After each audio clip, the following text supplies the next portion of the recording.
Surtout pour les nouveaux arrivants, c'est toujours de faire un petit résumé des épisodes précédents. On arrive à la fin de la première partie du tome 1. Il y a 3 parties dans le tome 1. Tout commence donc par la phrase « Il y a dans le monde un objet de plus », objet qui était l'objet de tous les ressentiments de M. Spinoza. Un objet de plus qui se révèle être un bâton et qui est utilisé par l'auteur de ces lignes comme à partir d'un midrash qui voulait que le bâton de Moïse fût passé de main en main depuis Adam jusqu'à une série de porteurs désignés de ce bâton ou dignes de ce bâton, ou quelque chose justement de l'en plus à l'œuvre secrètement ou plus ou moins secrètement dans le monde se transmettait. À l'inverse de ce bâton, la tourbe, voulue aussi bien pour son caractère de végétal, parasite de lui-même, que pour son sens latin de foule, cette tourbe est comme le produit nécessaire et tragique de la présence du bâton, comme si la présence de l'objet de plus générait comme un malaise dans la civilisation, et que ce malaise allait tenter de se conjurer, mais par une persévérance dans son être. Persévérance dans son être qui est quoi ? Qui est le récit que je tente de faire, et qui dans le tome 1 articule quelques journées de l'an 1000 avec quelques journées de 1945, et où des personnages se tiennent dans les deux bords d'une réappropriation de l'histoire nécessitée par cette introduction de l'objet de plus. Les personnages en question sont dans l'an 1000 une famille juive qui est la famille von den Rose. Le père Har ressemble trait pour trait à Abraham, et les deux fils Herman et Elias sont deux jumeaux qui ne sont pas loin de Jacob et Ésaü. Le père Har a reçu le bâton et a malencontreusement buté devant ce don qui lui avait été fait par une forme d'inquiétude et l'avait enterré. Et quant au fils qu'il a eu, Herman et Elias, Elias sera à son tour récipiendaire du bâton, et son frère Herman, lui, comme un adorateur de son père, souffrira le martyre de la singularité radieuse de son frère Elias, et souffrira aussi de l'avoir vu recevoir ce bâton, et le tuera. Et donc le livre commence par ce récit de la mise à mort d'Elias par son frère Herman, lequel Herman s'emparera du bâton et se cachera ou se terrera dans une grotte, là où ils sont à Sion, en Suisse, sous les tours de Valère et Tourbillon, et où, bâton en main, rongé de l'intérieur par l'objet de plus, mais rongé aussi par un autre accessoire magique dont je vais raconter ici l'histoire, va se transformer en un personnage terriblement durable, qui sera comme l'âme du monde, l'âme de l'histoire, pour les 1000 ans à venir.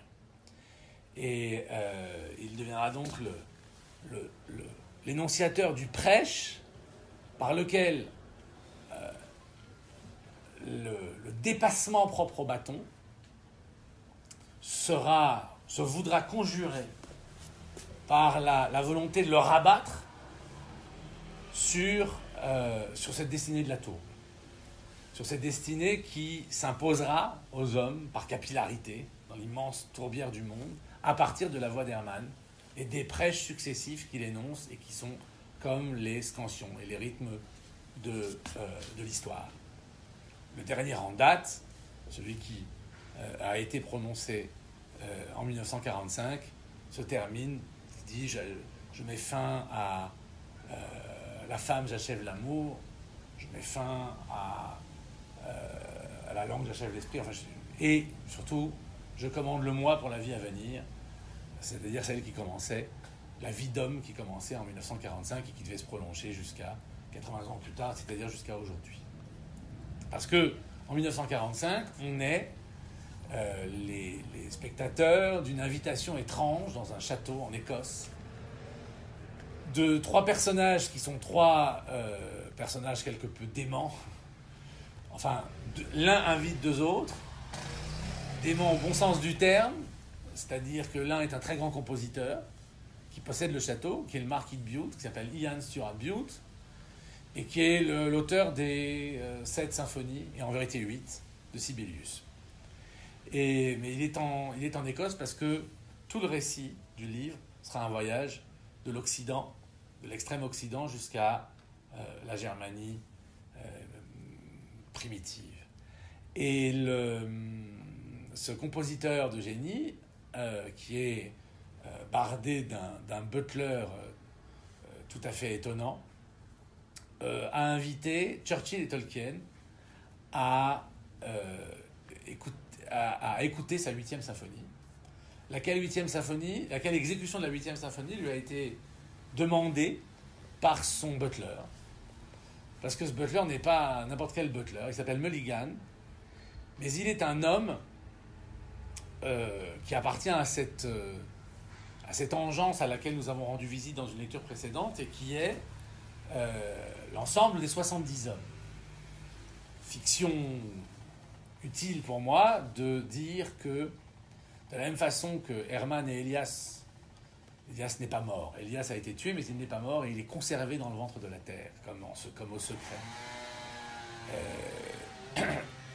Est-ce que c'est quelque chose un peu du destin du peuple juif d'être conservé au centre de la terre, comme au secret? Hermann est durable, lui, comme un maître de l'histoire, mais il y a aussi une autre durée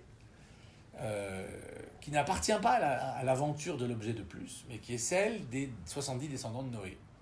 Et dans la dernière lecture, je pense que ça c'est Gilles, attention à ton verre, moi. Dans la dernière lecture, j'avais raconté justement comment Noé avait rassemblé ses descendants autour de lui. Et t'as un pouf ici, mon amico, à côté de moi, pour me soutenir. Et comment il avait dit en gros à ces 70 hommes autour de lui, nous ne sommes plus une famille, nous devenons des peuples, et nous sommes possiblement unis par quelque chose qui est l'amour que nous vouons à cet objet que nous n'aurons jamais, et qui est l'objet de plus. Et un des 70 descendants, père de la Germanie, on l'aurait appelé Ashkenaz si on l'avait dit en langue prophétique, avait voulu toucher ce bâton.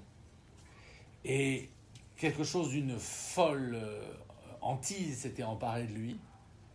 Et puis ensuite, il était reparti, accompagné en claudiquant par son fils jusqu'à sa terre natale, où il s'était effondré dans une tourbière. Et où pendant des millénaires, son corps s'était transformé précisément en un corps de tourbe. On a retrouvé au Danemark un homme de tourbe. Eh ben, il avait un congénère. Et pour faire un petit retour en arrière sur l'an 1000, Har avait un grand ami qui était un ancien moine qu'il avait connu quand ils étudiaient à Cordoue et qui était devenu pape sous le nom de Sylvestre II et qui avait voulu créer, avec les Ottoniens dont il avait été le grand inspirateur, un nouvel empire qui soit à la hauteur du rêve de Charlemagne. Et une légende veut, une authentique légende veut que Sylvestre II ait possédé une tête parlante.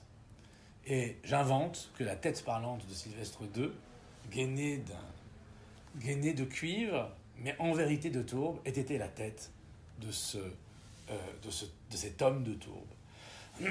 Et rendant visite à Har, il avait demandé à Har que faire de cette tête et que faire de l'angoisse que cette tête parlante fascinante provoquait en lui. Et Har l'avait demandé, cédant à sa pusillanimité hélas récurrente, de l'enterrer aussi.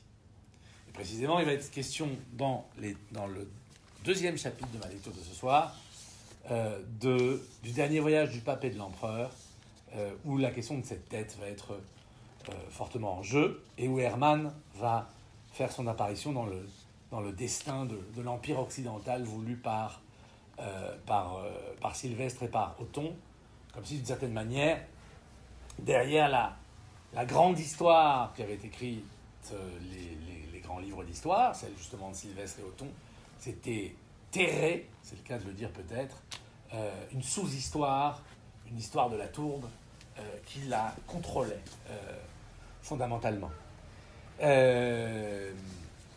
En retour en 1945, puisque c'est en 1945 que le premier chapitre se passe, le concert a eu lieu. Churchill, Tolkien et... Je ne sais pas si j'avais cité Tolkien. Churchill, Tolkien et Ian Bute ont entendu l'exécution par Sir John Barbirolli de la 8e symphonie de Ian Bute. Et il s'est passé toute petite dissonance à la fin du concert. On a décrit la musique. Il s'est passé un petit coup de triangle désagréable à la fin, qui n'était pas prévu dans la partition, et qui avait été le fait d'un envoyé d'Hermann, qui avait 2 tâches à accomplir: tuer ce descendant des 70 hommes qui était Mulligan, et inviter Ian Bute à Sion, puisque Ian Bute avait vu dans sa partition, et c'est pour ça que Mulligan avait voulu l'exécution de cette symphonie, puisque la musique de Ian Bute traduisait la vérité de la tourbe, traduisait la vérité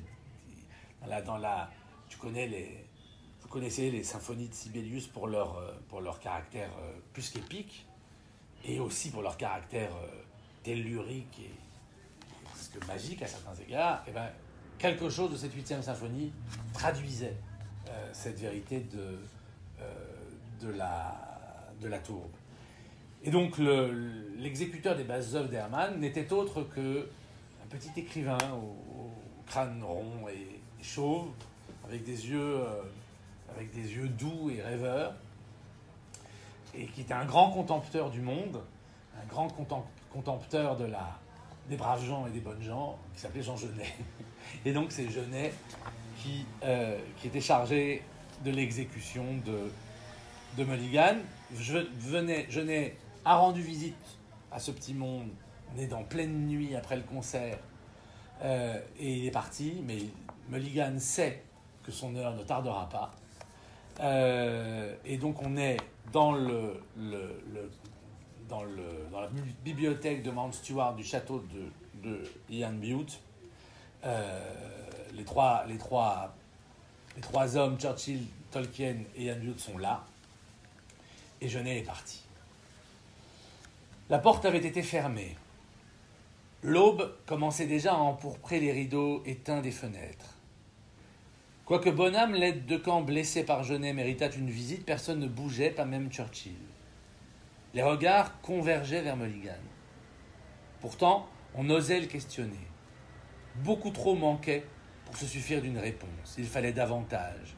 Le goutte à goutte du silence décomptait les pas lents et lourds de cet homme. Au bout d'un moment, ils étaient avec lui dans ses pensées. Et pour cause, Mulligan n'était plus qu'un homme. Il était l'un des 70 hommes. Ceux-là, quand on les fréquente, on visite un esprit. Pas un mot ne fut articulé. « C'est adieu, votre seigneurie. Je vous l'ai déjà fait ce matin, n'est-ce pas ?» pense Mulligan. « Je croyais que c'était pour rire. » Qui vous dit que je ne ris pas à présent? Tout cela est un jeu. Mon corps est vieux et lourd, mais mes pensées sont jeunes, donc elles ne peuvent pas mourir. « Qui êtes-vous vraiment, monsieur Mulligan ?» demande Tolkien. « Je ne sais pas. Un jour peut-être je le saurai, je l'espère, » se dit Mulligan. « Vous ne savez pas? Vous mentez? Non. Mulligan n'est-il pas votre nom? Mulligan est le nom dont je suis prisonnier.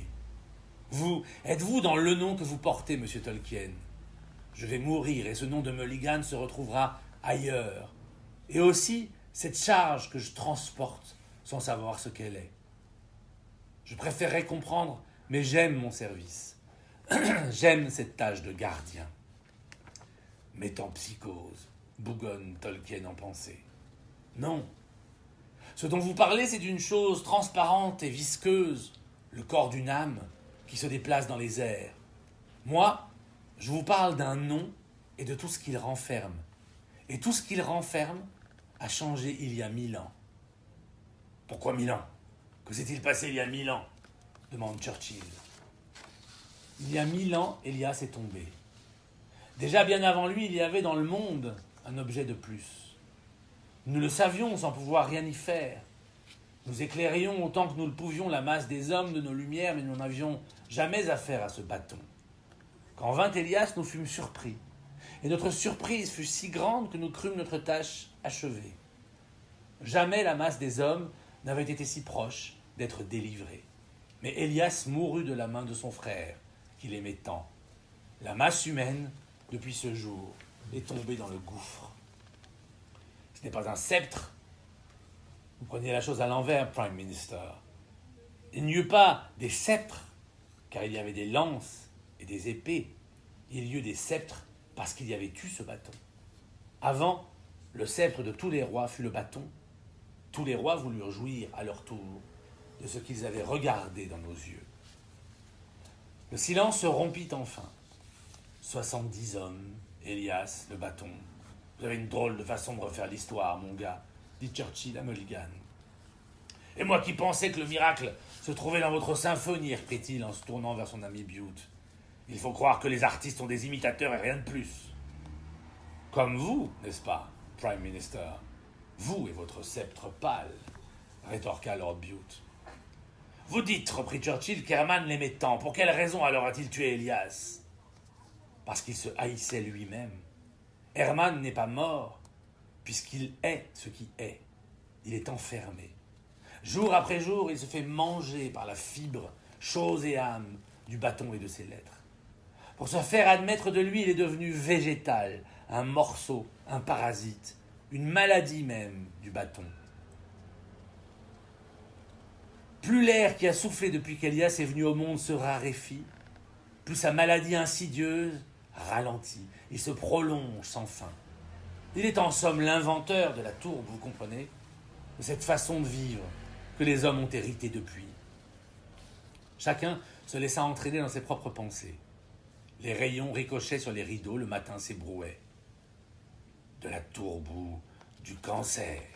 L'inventeur du cancer, pensait Churchill. C'est une fable, pensait Tolkien. Une fable sacrilège. Un blasphème, a-t-il dit. En d'autres temps, on l'aurait brûlé. À cet instant, Churchill s'exclama. Ce n'est pas une histoire qu'il raconte, c'est ce qui est. Il se leva alors. Oui, vous avez de drôles de pensées, Mulligan, reprit-il d'un air jovial. C'est un jeu, oui, mais y a-t-il eu autre chose que des jeux dans le monde? Herr Hitler, après tout, qu'a-t-il fait sinon jouer? L'argent, les États, les guerres. Moi-même gonflé comme un pudding de mon British Empire. Que suis-je d'autre qu'un jeu dans la langue d'un serpent? Allez mon gars, où dites-vous qu'il est ce bâton? Je dois vous conduire à la tourbière. Encore et toujours la tourbe? Oui, monsieur Churchill. C'est dans la tourbe que tout a commencé, et c'est dans la tourbe qu'il est prisonnier. Le bâton se hume plutôt qu'il ne se voit. Mulligan. Ça c'est en italique parce que c'est une petite note de l'auteur. Y a-t-il là une anagramme? Faut-il jouer sur les voyelles? Pourquoi celui qui se disait de langue française s'appelait-il d'un nom si gaélique? Car le butler était français. Quel concours offre l'étymologie? Le dictionnaire oxfordien parle Mulligan, surname from Gaelic Mulligan, Old Irish Mailcan, a double diminutive of male bald, hence the little bald or shaven one, probably often a reference to a monk or disciple. Puis, as stew mates with whatever's available, 1904, hobo slang, probably from proper name. Je traduis. Nom de famille, parce que c'est la première définition du dictionnaire. Du gaélique Maolagan, du vieil irlandais Maelacan, double diminutif de Maël, chauve, d'où le petit chauve ou rasé, probablement souvent en référence à un moine ou à un disciple. 2. Un ragoût, fait de ce qu'on trouve sous la main, 1904, argotique, provenant probablement d'un nom de personne. M, L, G. Ces trois consonnes sont la racine. Le mot français « mélanger » saute au visage. Il ne faut pas s'arrêter là, plutôt renifler dans la mémoire à la recherche de la dure et blanche vérité. L'os surgit alors. Mélange d'une racine latine misculare et d'un suffixe germanique ingo. Ingo dans mélange dit le secret du mélange et le nom du français. Le secret du français. Le mélange des racines n'était-ce pas le propre du français qui, sur décision de Clovis, avait fait adopter à une peuplade germanique triomphante la langue des vaincus, le latin, pour mieux l'abattardir de suffixes germaniques. Mais surtout, l'hébreu a un nom prophétique pour dire la France. C'est Tsarfat. Or, savez-vous ce que de ces racines, ts, r, f, on compose un premier mot pour le premier sens, le plus simple, le plus obvi, un verbe, les tsaref, qui signifie mélanger.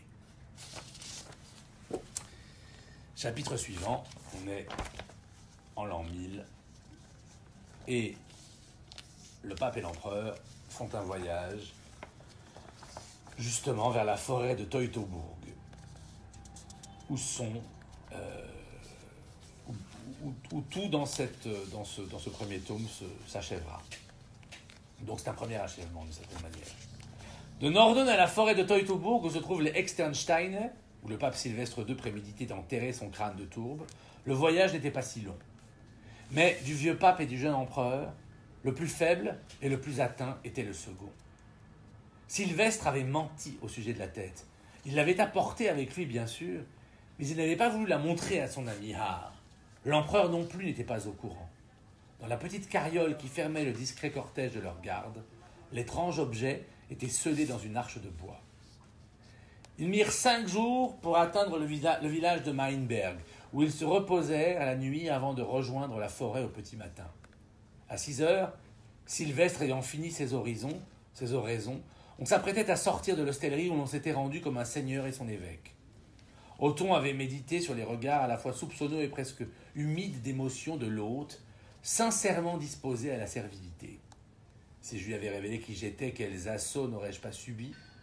Ou peut-être se fût-il tué, ou même fût-il mort d'un coup au cœur, pensait-il en remontant ces choses. Que je sois un seigneur, vraiment, n'es-tu troublé? Après tout, je ne suis pas de chez toi et tu ne te vois pas comme mon vassal, finit-il par lancer à l'aubergiste, excédé par tant de politesse. Monseigneur, si je ne suis pas votre vassal, ne le suis-je pas de l'ordre qui exige qu'il y en ait? Car dites-moi, si je puis me permettre avec vous cette privauté, s'il n'y avait pas des hommes pour dominer les autres et qui, en somme, appartiennent à une espèce différente, qu'adviendrait-il de nous tous? Othon dissimula sa gêne. Dante n'était pas encore venu pour conforter le cœur des empereurs et leur apprendre qu'avec le royaume des cieux, le royaume des hommes requérait une tête. D'autres le disaient déjà, certes, mais moins bien. « Sire, je n'exige pas que vous me suiviez, dit Gerbert, visiblement agité. Nous avons commencé, je finis avec toi, quoique ta magie me trouble. Je vous en prie, sire, nous avons trop travaillé pour que ce mot demeure dans votre bouche. Ce n'est pas de la magie, c'en est au contraire la destruction. Tout de même m'amener ici à Teutobourg. C'est pour vous que je fais tout cela, dit Sylvestre, à qui Gerbert lança du dedans de l'esprit une furieuse œillade. Ouvrant la porte, on eut un hoquet de surprise. Comme une tempête s'engouffre, un brouillard terrible les saisit, leur coupant presque les jambes. Rien d'autre que la blancheur, rien à voir devant soi. « Comment va-t-on dans la forêt » demanda Othon à l'aubergiste. « C'est folie d'y aller par ce temps » répondit ce dernier tremblant et superstitieux. « On n'a rien à craindre quand on est éclairé par le ciel » dit l'empereur. « Si vous êtes éclairé par le ciel, pensa très fort l'aubergiste, pourquoi me demandez-vous votre chemin ?» Au lieu de quoi il répondit humblement, « Vous n'avez qu'à prendre cette route et détourner à main gauche quand vous serez à l'orée de la forêt. Les Externsteine s'y cacheront dans le brouillard, à moins qu'ils ne se lèvent. Est-ce un brouillard ou un feu que les démons de Teutobourg ont allumé pour mon châtiment ?» pensa le pape. Au lieu de quoi il dit « Prenez garde, votre majesté, mettez votre cheval au pas. » On avança dans un silence que la fumée blanche qu'on aurait cru sécrétée par la terre accentuait, une odeur de brûlé montant des sous-bois détrempés.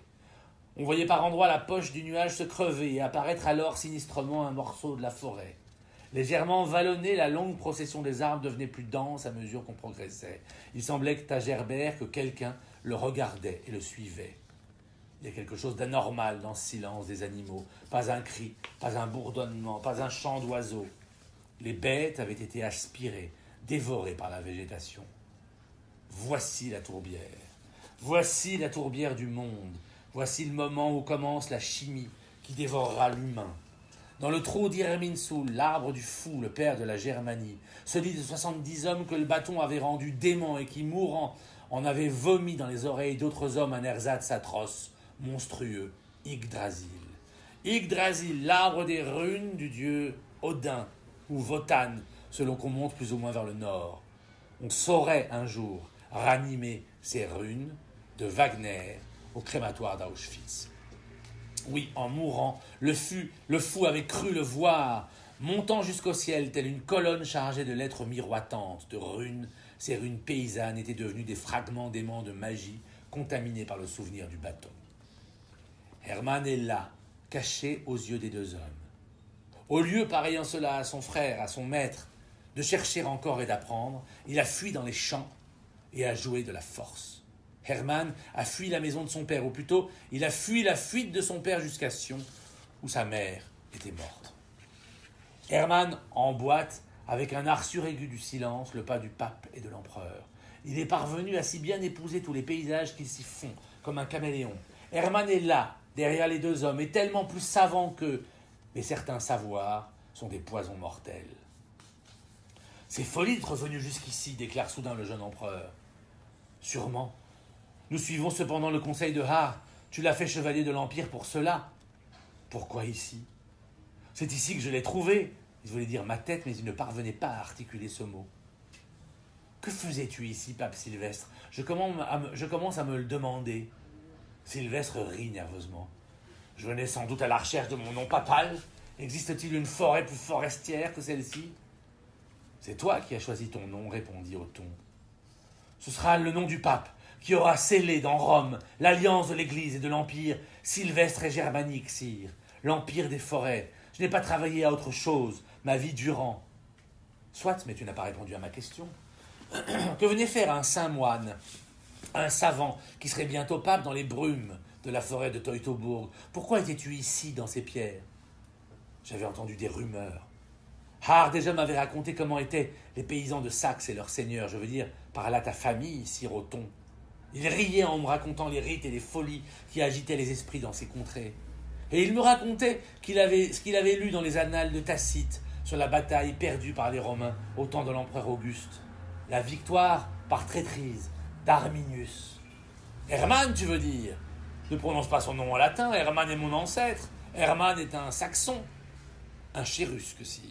pacotille romaine, à un Saxon qui porte le nom d'Irmine, le grand dieu dont la colonne a été déracinée ici. Soudain, Othon s'affaissa, et le pape vit qu'une mauvaise sueur perlait à son jeune front. « Tu te sens mal, mon enfant.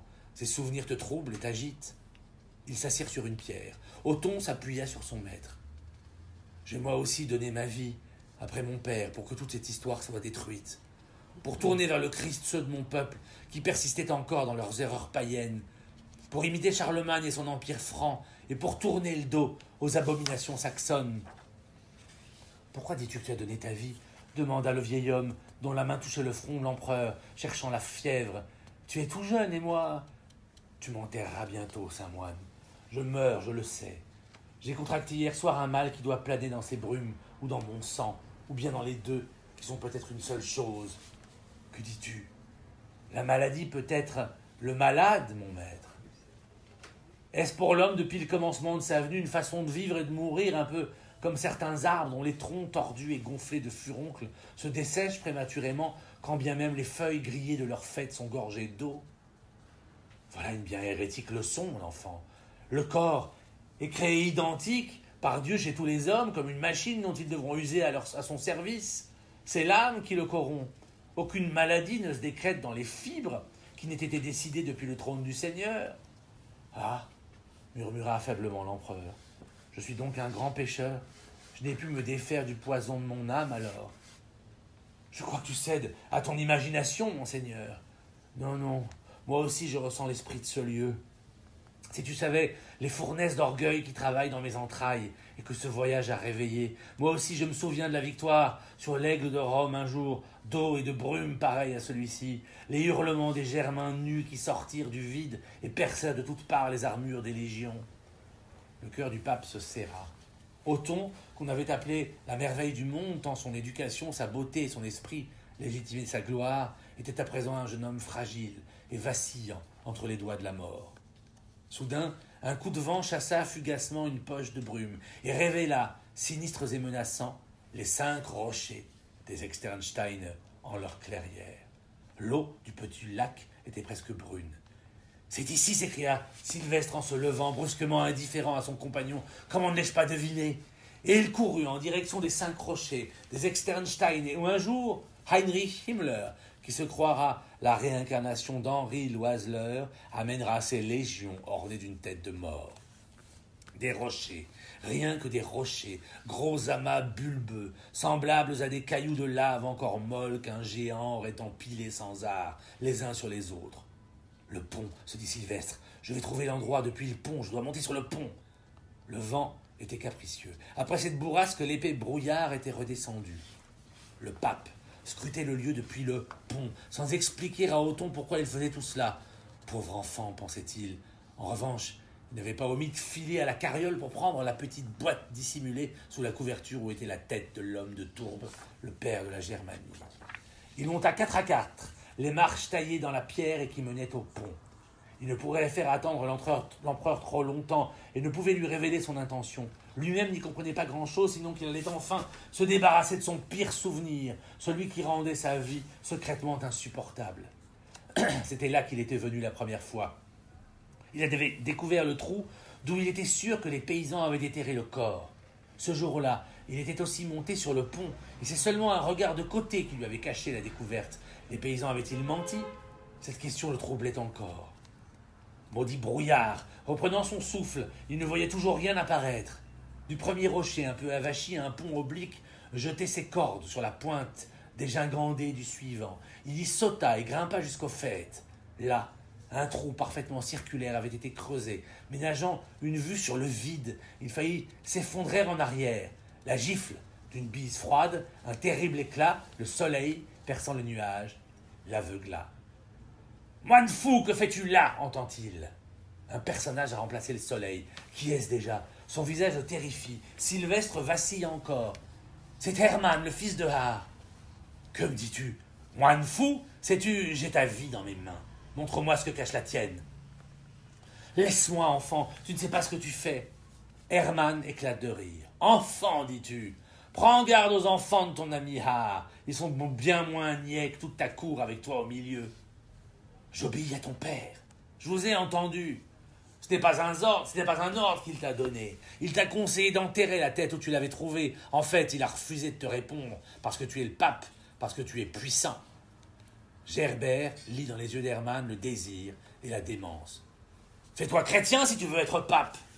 J'aurai d'autres moyens d'être fort. » Gerbert se raidit, prêt à jeter son paquet. Soudain, il fait volte-face et descend vivement les marches. Hermann a disparu.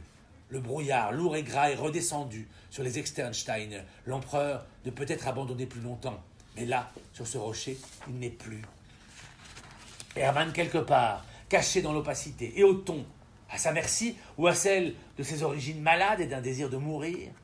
Une odeur de terre? Non, plus subtile, plus complexe, qui lui picote les narines, quelque chose de funèbre. Oui, bien sûr, la tête, c'est l'odeur de la tête dans sa gaine de cuivre.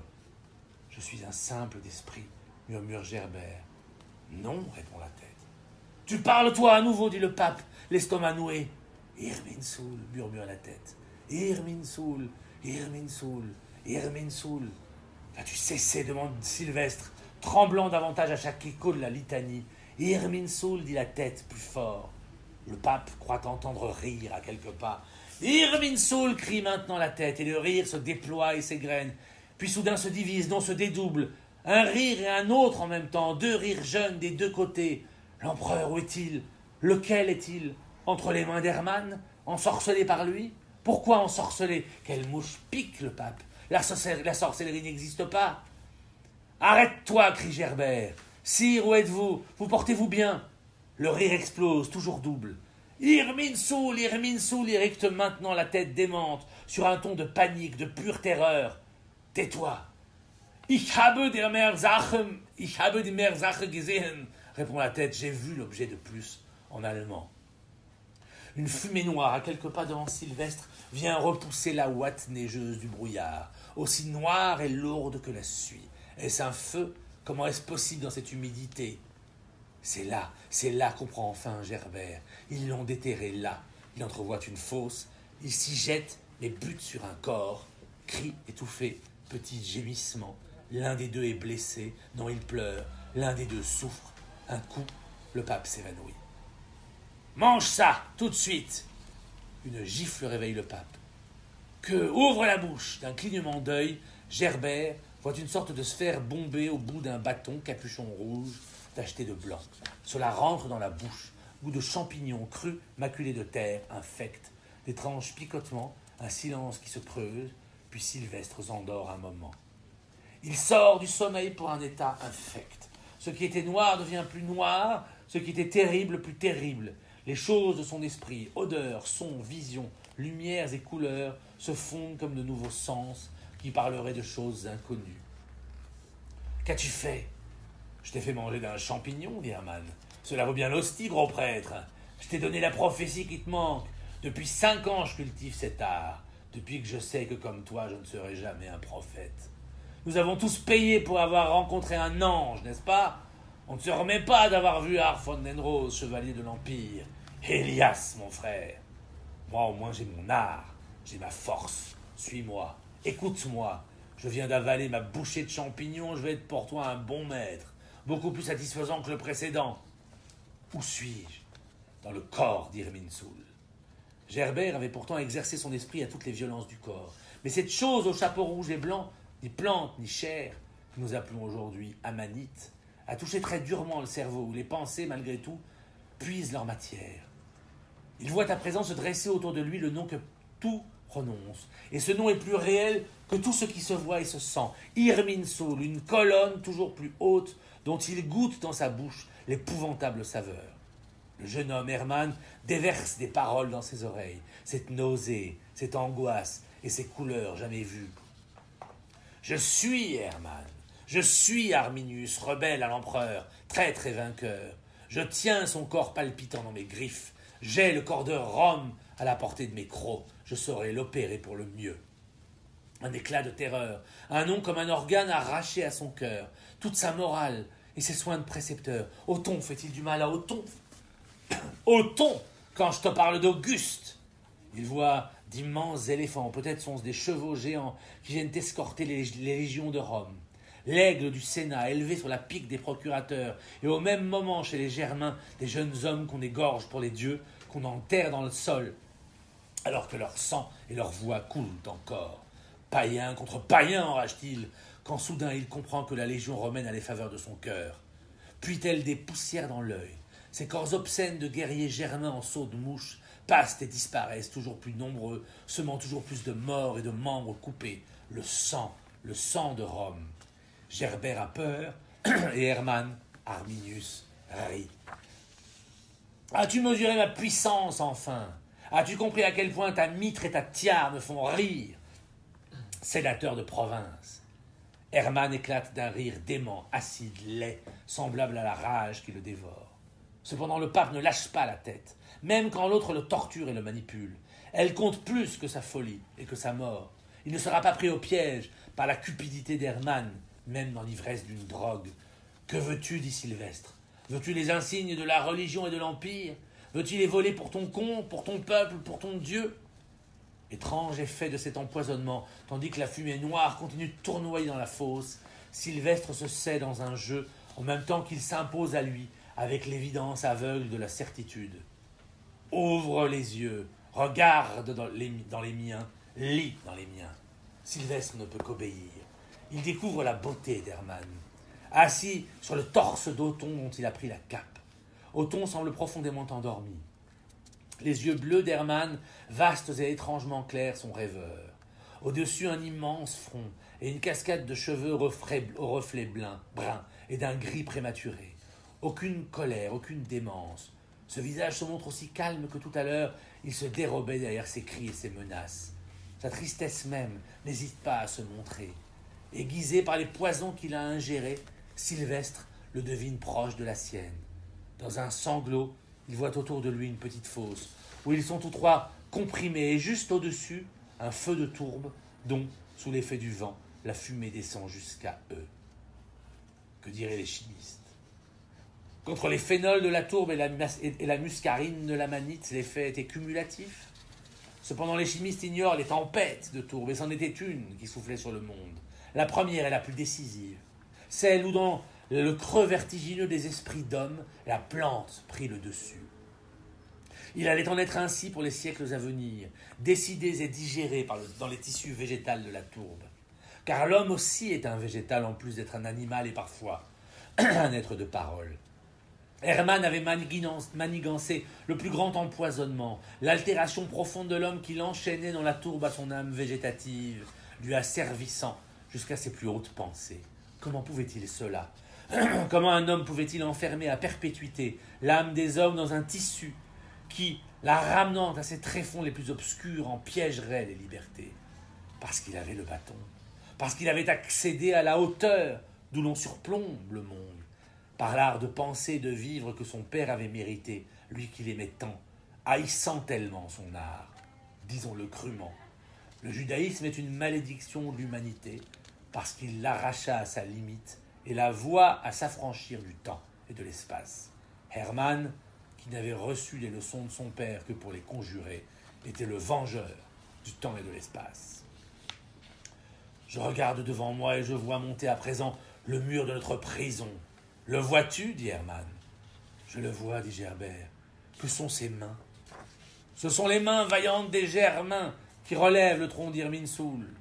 Dans le campement des Germains monte un mâle cœur, où les voix s'entrecroisent, se chevauchent et tirent une puissance accrue de cette lutte dans le champ.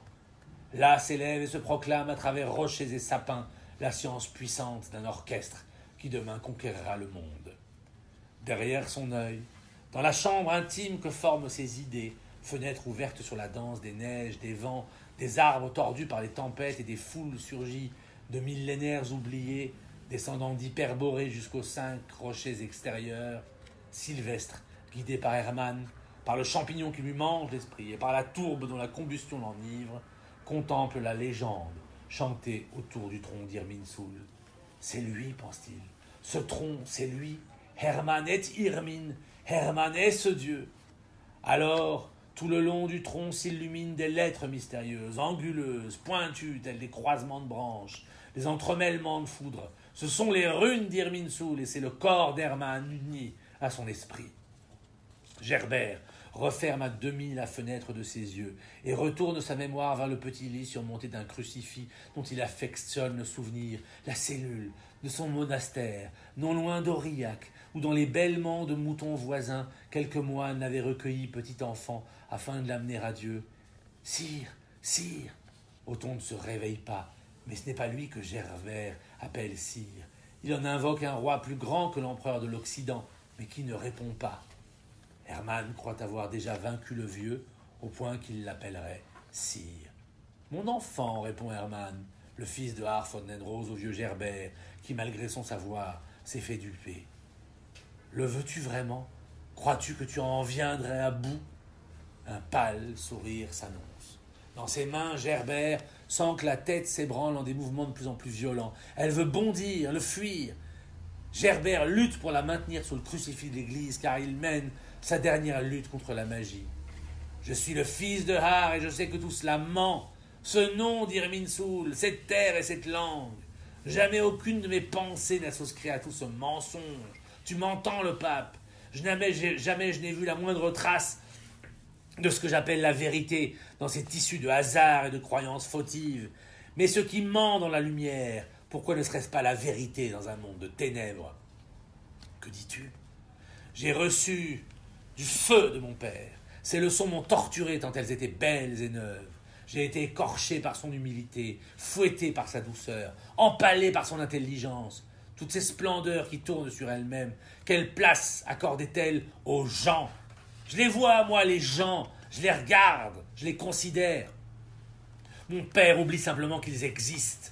Paysans atterrés, terrifiés par la nuit, par les cris des corbeaux et des chouettes, même des mouettes. Ils ne savent pas quoi faire avec tous ces mots qui les traversent et qui les hantent, car ils n'ont pas la chance d'être des vaches et des cochons, et de se contenter de grogner.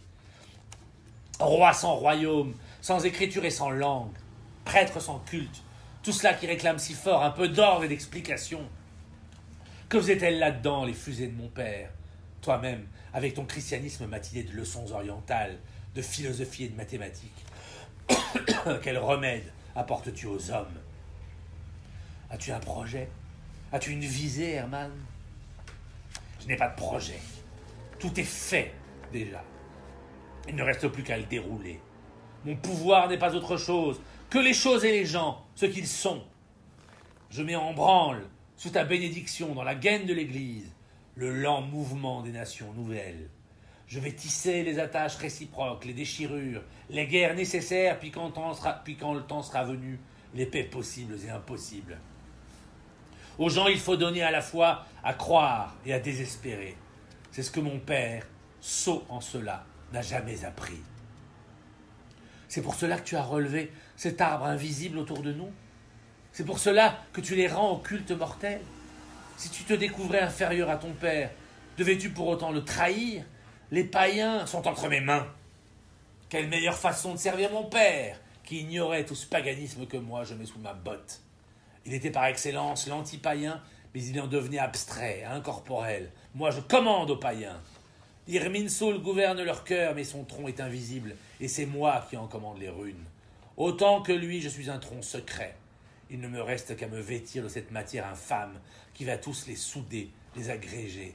Je suis étranger à la Germanie et j'étais un exilé ici. Tout en y restant étranger, j'en deviens le père, c'est-à-dire le maître. Donne-moi cette tête. Gerbert, étonné, comprend et cède. Il ouvre la gaine de cuivre et la tête aux yeux révulsés, plus vivant que jamais, laisse couler des larmes tandis que la bouche prononce « Was habe ich getan? Helf mich, mein Herr! Helf mich, bitte, bitte, helf mich! Ich habe die Meersache gesehen! » La tête dit en français « Qu'ai-je fait? Aide-moi, mon Seigneur! Aide-moi, je t'en prie! Aide-moi! J'ai vu l'objet de plus! » Et Hermann, sous le soleil revenu qui parle les Externsteine de ses rayons de gloire, dévore comme une bête la tête de tourbe, afin d'en contenir à tout jamais l'âme, le poison et la mort. Les nations d'Europe étaient nées.